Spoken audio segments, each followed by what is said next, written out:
Kamala Harris became the de facto Democratic presidential nominee, Republicans are talking an awful lot about her time as a California prosecutor, particularly the accusation that she jailed parents whose kids were chronically absent from school, otherwise known as truancy. We sent it out to everyone. A friend of mine actually called me and he said, Kamala, my wife got the letter. She freaked out. She brought all the kids into the living room, held up the letter, said, if you don't go to school, Kamala's going to put you and me in jail. This MSNBC reporter, Jonathan Capehart, has done something that we always suspected the mainstream media has done, but we never had exactly the proof. But this is just such a bold-faced error, and it can't be avoided. And it was so easily disproven. We got to expose them. This is all an effort to correct somebody. Ever since Kamala Harris became the de facto Democratic presidential nominee, Republicans are talking an awful lot about her time as a California prosecutor, particularly the accusation that she jailed parents whose kids were chronically absent from school, otherwise known as truancy. Whitley Yates, the director of diversity for Indiana's Republican Party, even highlighted that claim right here on last week's The Sunday Show. So now he's actually correcting somebody that was a guest on this show, this young lady, Whitney Yates. He's trying to correct her for rightly calling out Kamala Harris on this truancy record. I'm talking about, like she stated, when she was a prosecutor and the way in which she prosecuted parents for the truancy. I'm talking about when she... Not a single parent went to jail for that, by the way. And did, and she... You remember what she says there? Not a single person went to jail for that. That's what she's saying. Okay. Make a note of that. They're parsing words. They're using very specifically prosecutor as opposed to district attorney or attorney general, which are roles that Kamala Harris did hold in California. So that might be the one way they might try to weasel out of it, but they're wrong still. And did, and she... And did. So that's incorrect. When she was... Let me pick up on Amisha Cross's not a single parent rebuttal and set the record straight on this. It's true. Kamala Harris never sent parents to jail for their kids' truancy. As San Francisco DA, Harris was... Now, that's a very clear statement, right? And coming from an organization such as MSNBC, you would think they'd have the fact checking and everything in place so that if something got out like this, that they would have to issue a what? A retraction. A retraction. You think they issued a retraction on this? No, they're going to be loud and wrong. Parents to jail for their kids' truancy. As San Francisco DA, Harris was heavily invested in ending truancy. She explained in a 2009 op-ed, quote, I see what happens on the back end of school failures. Young lives are being lost to street violence or prison time at an appalling rate. We must also take seriously the task of keeping our kids in school. 3 data points drove her to act. 44% of truant students were in elementary school. 94% of all homicide victims in San Francisco under the age of 25 were high school dropouts. And 2/3 of California prison inmates were high school dropouts. So Harris launched a program aimed at kids missing a lot of school, 60 to 80 days out of a 180-day school year. Struggling families were linked to resources they needed to help keep their kids in schools. Those who ignored warnings were brought before a special truancy court where they faced misdemeanor charges. Not one person went to jail. Not one. And according to the San Francisco Unified School District, Harris is... Now, that graphic right here does not say that not one went to jail. It said the truancy numbers were reduced. That's all I've seen here as far as his proof. So other than that, it's just him saying not one. Not one person went to jail. Not one. And according to the San Francisco Unified School District, Harris's initiative helped reduce truancy among elementary school kids by 23% over a 2-year period. So, of course, that sparked a backlash on Twitter. Immediately, almost immediately, some of the people that I was following, one in particular, Tone Talks, shout out to Tone Talks here on YouTube.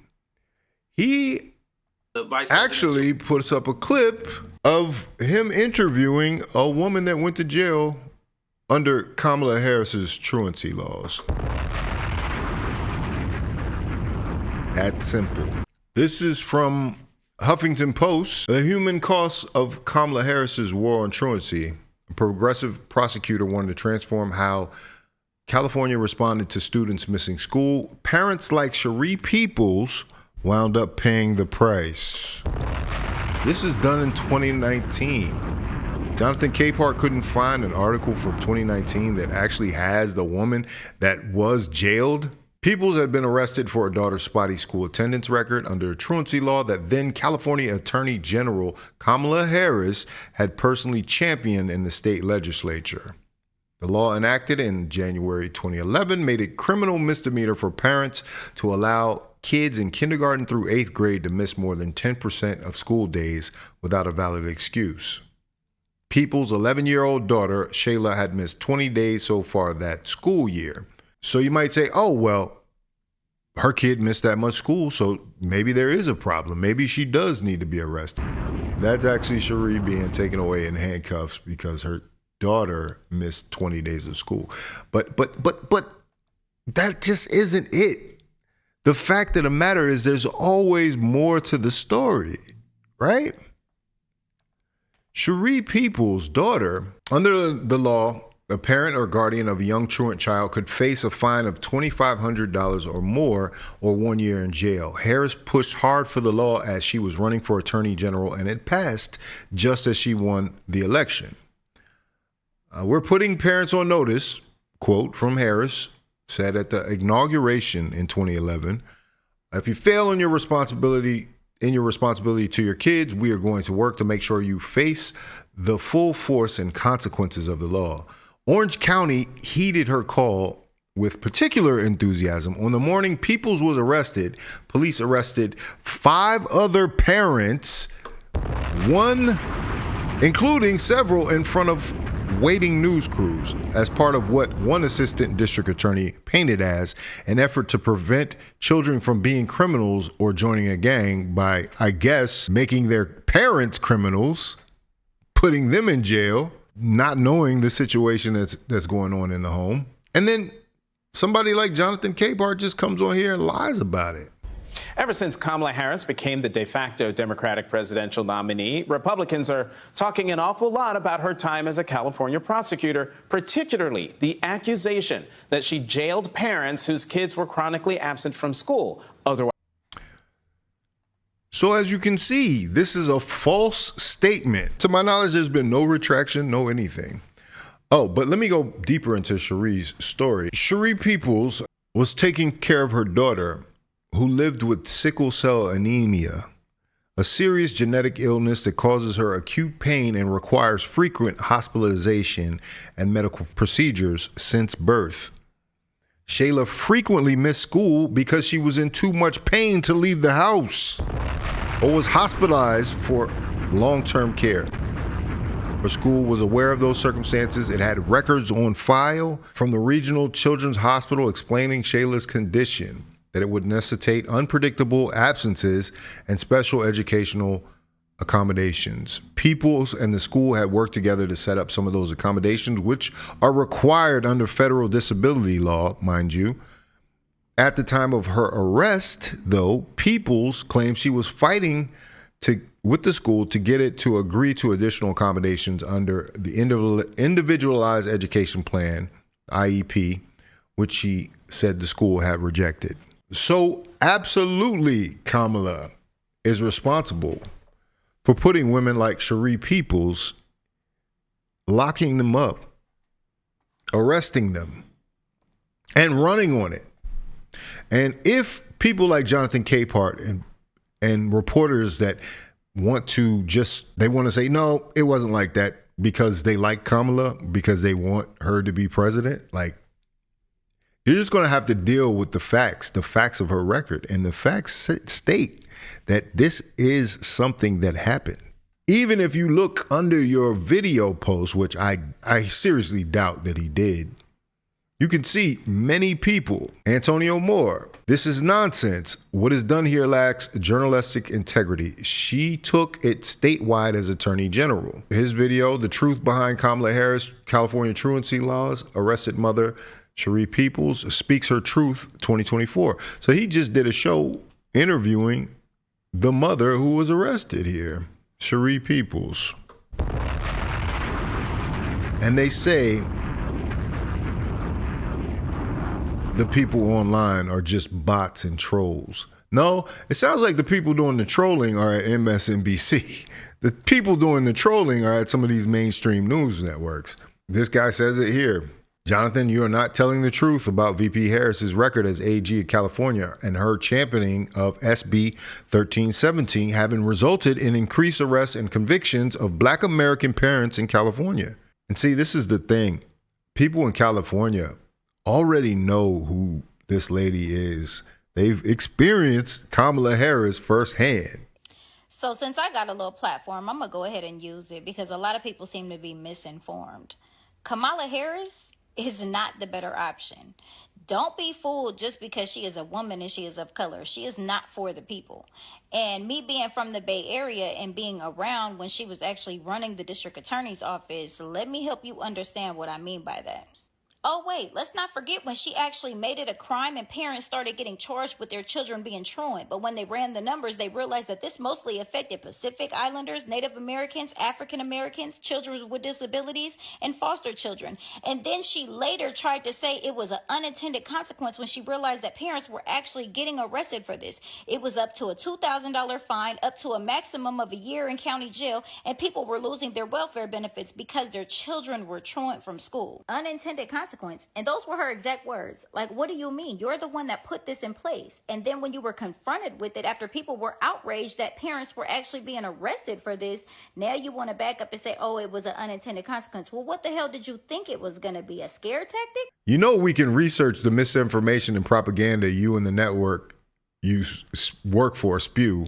Not only did Kamala lock up low-income Black parents under her truancy program, she also wrongfully prosecuted Black men and did nothing to rectify it. 5 times prosecutor Kamala Harris got the wrong guy. This is an article, looks like in the Washington Examiner. These are some of the guys that were victims of this. And I actually did a video on this guy right here who won $13 million because he was wrongfully prosecuted and framed for a crime that he did not commit. This guy got $3.5 million. So look forward to more of this under a Kamala Harris administration. This is a good one. They made this for people who refuse to fact check these journalists, quote unquote. The same people who sit on their asses and let these nasty little fingers hand feed them trash news like this. Damn.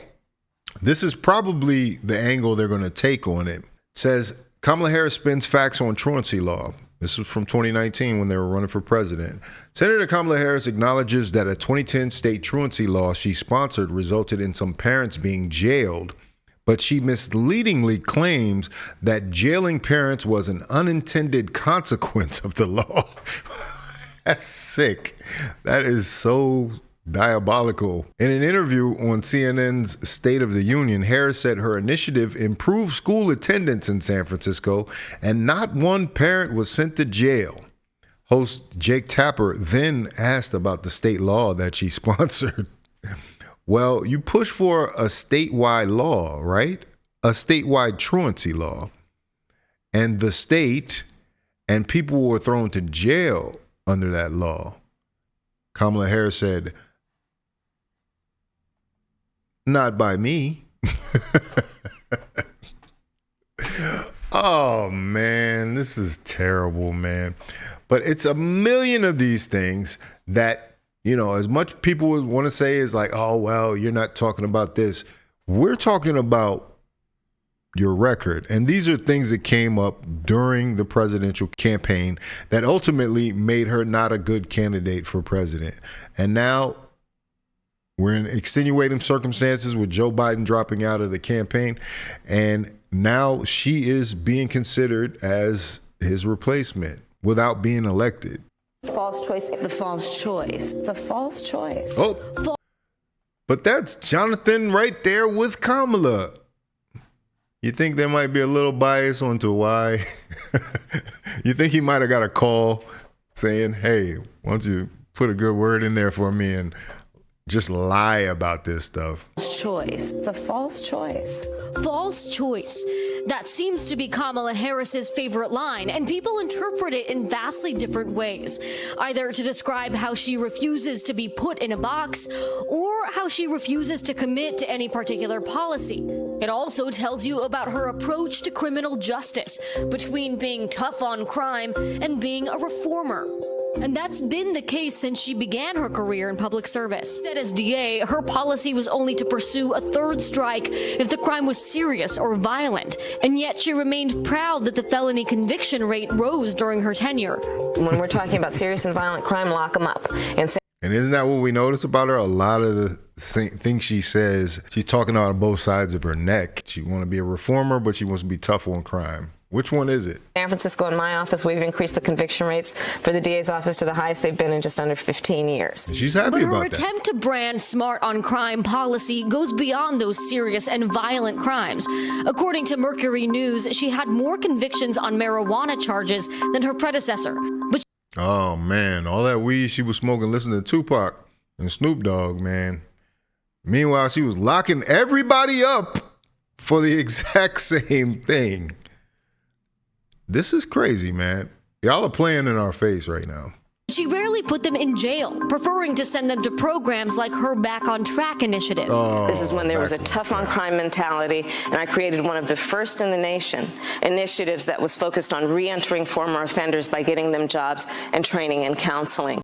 Re-entering. So you've got to be interrupted in your path for something that's legal now that you were participating in. Make it make sense. I decided I was going to start prosecuting parents for truancy. Well, this was a little controversial in San Francisco. Often folks are talking. There goes the beginning of those crazy nervous laughs that are just, I don't know what it is. Her laugh is worth it. Eddie Murphy, she's going to have to train herself not to do that involuntary, goofy laugh. Anecdotally about what's wrong with the system. Don't they have a name for that? That might be a mental illness where you laugh at inappropriate times. You're talking about such a serious topic and then you want to bust out laughing. That's disrespectful and strange. And have not been given the data or try to claw it out of the system. And I said, nope, we're going to open this up. But she declined to back a bill that would have required her office to investigate police shootings. By the time Harris became a senator in 2017, she became more vocal about progressive policies. She sponsored a bill that would decriminalize marijuana federally. But 9 years prior, she wrote an opposition argument against legalizing marijuana at the state level, a San Francisco district both sides of her neck, saying the measure, quote, seriously compromises the safety of our communities, roadways, and workplaces.